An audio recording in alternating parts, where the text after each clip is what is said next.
Le mardi 11 avril dernier, Mediapart publiait une enquête dans laquelle 13 femmes accusaient Gérard Depardieu de violences sexuelles, commises sur le tournage de 11 films entre 2004 et 2022.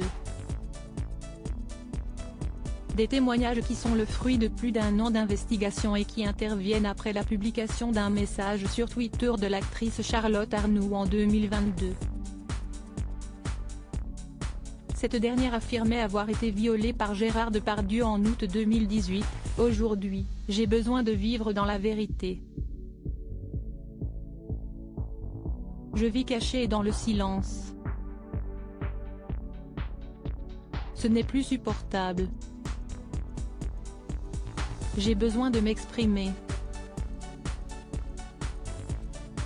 J'ai été violée par Gérard Depardieu en août 2018. Cela fait un an qu'il est mis en examen. Il travaille pendant que je passe mon temps à survivre », avait-elle écrit. En dépit des attaques de justice lancées par ses accusatrices, l'acteur dément de son côté tout comportement pouvant être pénalement répréhensible.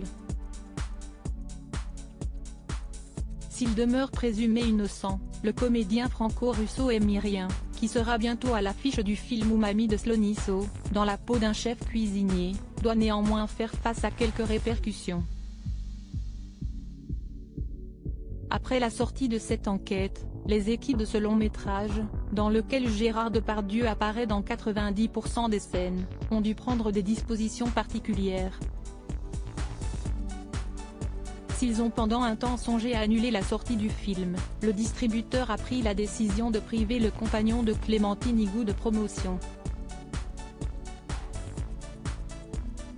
Supérieur à Gérard Depardieu, qui sont les femmes de sa vie?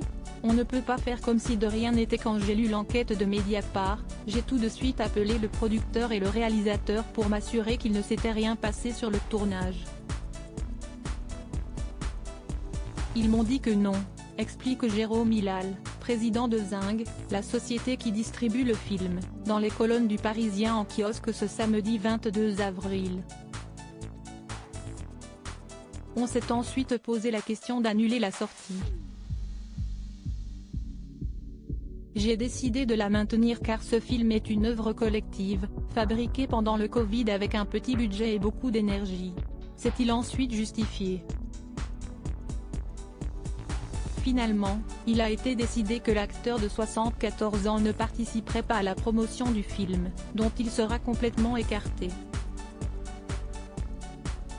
Si Jérôme Hilal se dit conscient que cette absence de visibilité risque de faire défaut au film qui doit sortir dans 300 salles en France, il considère tout de même qu'il était impossible de faire comme si de rien n'était. On condamne fermement les comportements abusifs et on apporte tout notre soutien aux victimes de violences sexuelles, a-t-il rappelé à nos confrères. Article écrit en collaboration avec 6 médias Crédit Photo, Bakegrid UK.